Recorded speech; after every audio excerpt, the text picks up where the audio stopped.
O projeto ele começa dentro do Senac. Nós somos 3 professores, o Guilherme e o PC, eles ministram a parte de estúdio e tratamento, e eu sou responsável por fotografia de natureza. Os 3 professores têm um viés técnico muito aprofundado nas suas respectivas áreas. E fotografia de natureza é uma das áreas que mais empurra essas fronteiras tecnológicas para frente, né? Um dos exemplos é a própria fotografia macro, que exige aí um rigor técnico bem afinado para dar certo.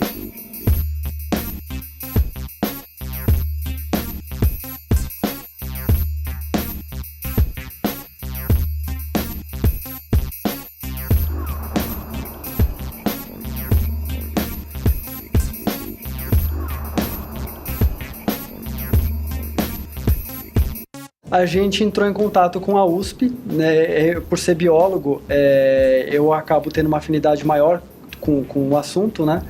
E aí lá na USP a gente começou, junto com alunos da pós-graduação, do doutorado e do pós-doc, a gente começou a articular aí uma seleção de animais que atendessem a essa proposta da exposição, né? Que seria falar de diversidade. E através da fotografia macro, a gente conseguir detalhes o suficiente de estruturas para falar também sobre mecanismos de evolução, né, que são geradores dessa diversidade que a gente vê hoje no planeta. Aqui, como a gente vai fazer esse ângulo, né, tanto não importa muito esse comprimento dela, mas sim, né, a área que vai ficar nesse sentido. Porque aqui a gente vai precisar fazer de 2 para 3, né? Talvez dividindo ela bem no meio a gente consiga preencher um quadro. E aí talvez a parte de trás também já fique dentro do quadro e aí soma-se 2 panorâmicas. Ele cabe na altura do quadro do sensor? Não? Cabe. Tem 2,4. Aqui, ó, a gente tem de altura máxima, vai dar 3 centímetros de altura. Na verdade, chega bem próximo a 2,5, assim, 2,5. Okay. Então, de altura máxima. Ele cobre a altura máxima e acho que dá para fazer 2... 3. Quanto que tem 2, de 3. comprimento? De comprimento, ela tem basicamente 6 centímetros. Ok, a fotografia macro começa com o uso de uma lente muito específica. Essa lente permite que um objeto tenha o tamanho exato dele dentro da imagem formulada aqui. Então, se você tiver um objeto que tem, por exemplo, uma moeda de 5 centavos, que é aquela bem pequena, ela vai caber dentro do sensor, da onde eu tenho a imagem formulada. Portanto, a gente pode dizer, é 1 para 1. Ela é uma lente fixa, a pega que a gente tem é uma pega somente de foco. Então, para que eu aumente ou diminua o objeto na frente, eu preciso posicionar de fato a câmera mais perto, mais longe. E uma vez feito isso, eu vou ter que agora trabalhar com um foco, um sistema de foco que é muito preciso. A fotografia macro ela traz alguns desafios quando a gente olha para os aspectos técnicos dela, né? Os principais desafios são lidar com a magnificação e profundidade de campo, porque como a gente pode se aproximar muito desses animais para ter uma magnificação que dê conta de preencher o quadro todo, o que acontece tecnicamente é que a gente perde profundidade de campo. Então a profundidade de campo ela é muito restrita, né? Para você ter ideia, a gente trabalhou com profundidade de campo de 0,17 milímetros mais ou menos. Quando você pensa num inseto, por menor que ele seja, ele acaba sendo maior do que 0,17 milímetros. Então, para lidar com esse problema, a nossa grande solução foi lidar com uma técnica que a gente chama de empilhamento em macro. Então, a gente faz várias fotos, posicionando o foco em lugares diferentes, e depois a gente funde tudo isso para ter uma única imagem com nitidez em todos os planos.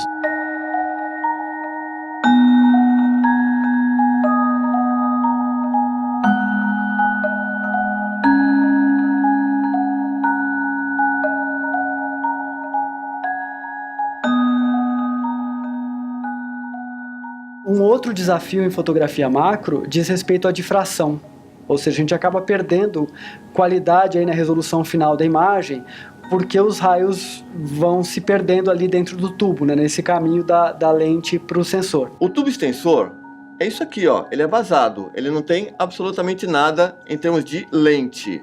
Lembra quando você pega um projetor de imagem e que você afasta ou aproxima da parede, a imagem fica maior ou menor? O que ela está fazendo com a lente é exatamente isso. A lente agora está mais distante, a imagem está sendo projetada de um tamanho maior aqui dentro do sensor. Nesse caso aqui é um tubo de 31 milímetros. Então, com base no cálculo que a gente encontra num determinado site que a gente usa, Cambridge Incolor, nós temos lá uma tabela que nos dá os números necessários para que a gente possa recalcular quantas fotos a gente precisa fazer para um único inseto. As imagens que as pessoas vão ver nessa exposição, elas chegam a ter magnificações aí de 80 vezes em relação ao tamanho real desses insetos. Então a gente precisava garantir uma qualidade absurda nessa resolução para ter essas impressões com esse tamanho. O Gui chegou a fazer um animal, um inseto, que precisou de 240 fotos.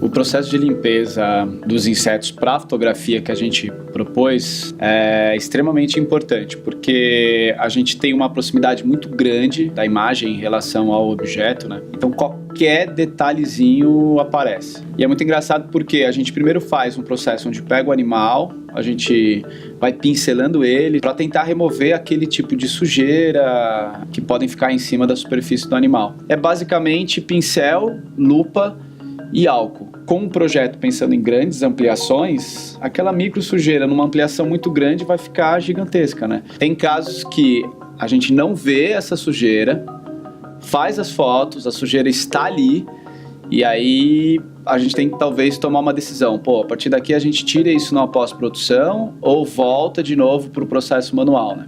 Dá um trabalho danado para fazer a limpeza, e quanto mais limpo, menos trabalho a gente vai ter na pós-produção. Mas só que muita coisa escapa, muita coisa passa e a gente não vê porque a coisa é microscópica. Quando eu estou com a tela agora grande, montada com inseto deste tamanho, milhões de problemas aparecem. Então são fios, são cerdas, são pedaços faltando. A produção de uma única imagem geralmente é 1 hora até 1h30, dependendo de quantas fusões a gente precisa fazer. A gente usa pincéis muito específicos de Photoshop, usa caneta e sensibilidade. Claro que no começo eu demorei mais.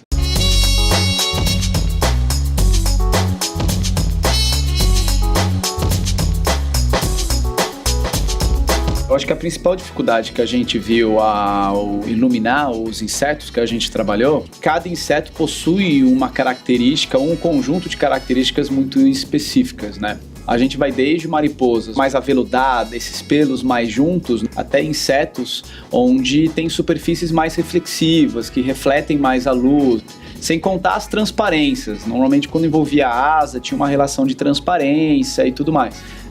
A gente tentou trabalhar uma luz específica para cada tipo de superfície.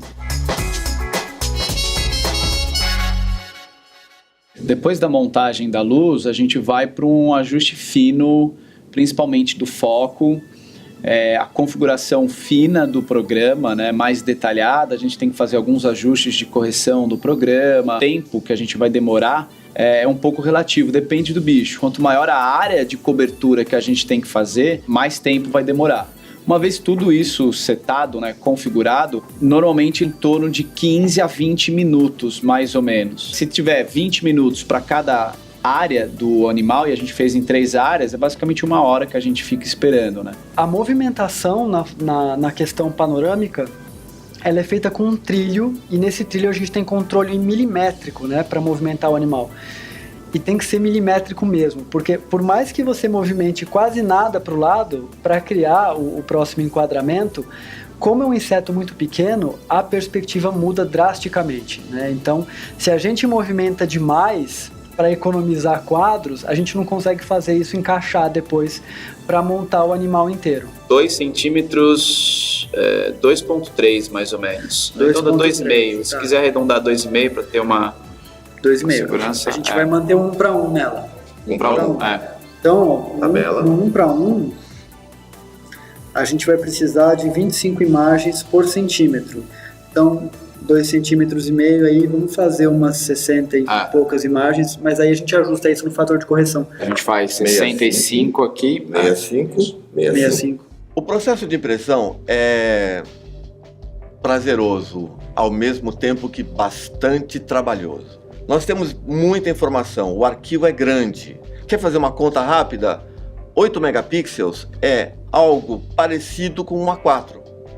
A gente trabalha com câmeras de 21, 24 megapixels e isso é que permite que a gente consiga, primeiro, uma imagem nítida, segundo, uma imagem bastante grande. Então, ter bastante pixels de câmera já é um começo. Ter as panorâmicas dá para fazer maior ainda. A prova de impressão é, portanto, reajustar, reajustar, reajustar. É uma série de reajustes, de contraste, de nitidez, etc. E até de cor. Uma vez feito isso, a prova estando pronta, agora a gente manda imprimir. E o resultado sai de acordo com o papel que a gente estiver utilizando. O bacana mesmo é que a gente conseguiu, nessas capturas, trazer pelo menos um inseto de cada uma das ordens mais representativas, né? Então a gente tem aqui primeiro o Coleóptera, aqui a gente tem os Hymenoptera, né? No Hemiptera, a gente tem duas opções bacanas aqui para brincar. Ó. Tem esses dois animais que são enfim, de gêneros diferentes, mas a gente pode ver qual deles atende melhor ali na questão estética, já que as impressões vão ser grandes. Olha, eu gosto muito desse tamanho aqui, dessa impressão. Essa aqui ficou bem definida também, segura um tamanho grande de impressão.